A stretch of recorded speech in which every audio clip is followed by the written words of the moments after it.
Shalom Aleichem, this is Rabbi Kovacs, and our learning of Mishnah Yomi continues in chapter 12 of Ketubot, Mishnah Gimel.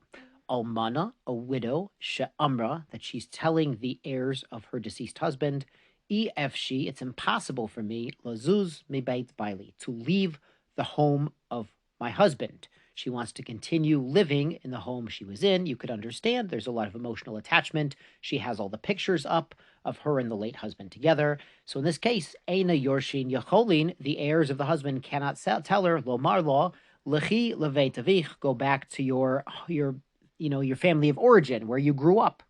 The Anu Zanin Otach, and we will send you food and clothing to there. Elezonin Otah, they have to feed her and provide for her from the assets of the estate of her late husband, Beveit Baila, in the home she was living in with the husband, Venotnin La Mador Lefi Kvoda. And they have to give her a room, a dwelling, according to her honor. What this last statement means is, you understand, if they were living in a large home together, it would certainly be reasonable for some of the heirs of the late husband to move into the home as well. But they do have to leave a reasonable living space for the widow. And the Mefarshim point out, based on the Gemara, that of course she could keep whatever furniture and clothing and utensils that she was using when her husband was alive. Now the Mishnah brings a slightly different case.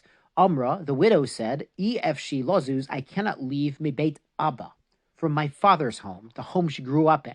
So what's going on here is, after her husband passed away, she didn't want to live in that marital home without him.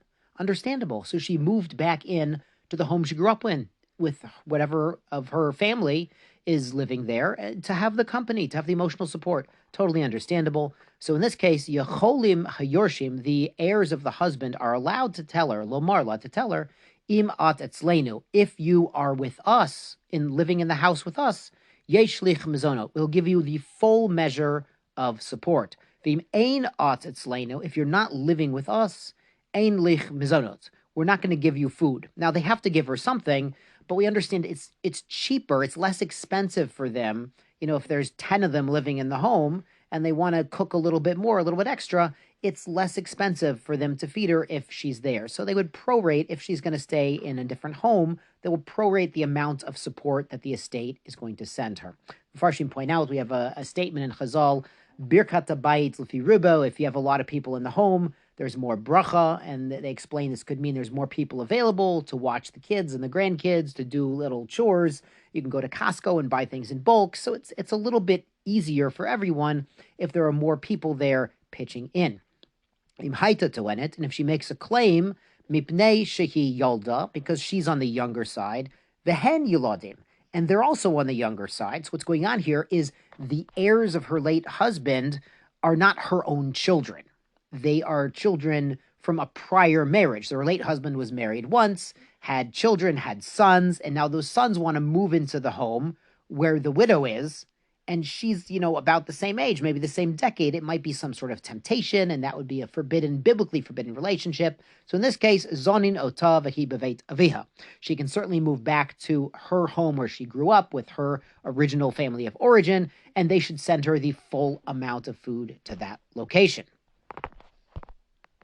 Now, Mishnah Daled explains more. Kol zman shi beveit avia, as long as the widow is living in her own father's house, her ancestral home, gove ketuvata leolam, she can always collect her ketuvah even after many decades.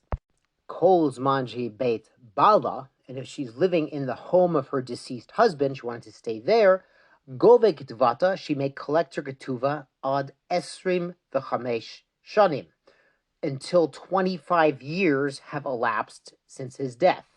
Now, the Mishnah explains why there's a statute of limitations.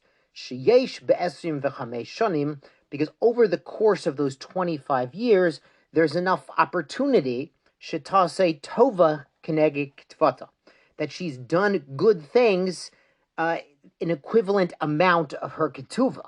Now, what this means is, living in this house, she has access to assets of the estate and money of her deceased husband, and she uses that money, for instance, to give a little tzedakah, to give a loaf of bread to a pauper, to let the neighbors borrow some eggs, and with the expectation they don't have to give it back. So we assume over 25 years, a normal woman gives away enough assets that would have been her ketuvah. So she's kind of used it up, doing good deeds. Not that she should be penalized for doing good deeds, but Lamaisa, she has expended assets from the estate equivalent in value to her ketuvah payment. Divrei Rebbe Meir. All of the above is according to Rebbe Meir.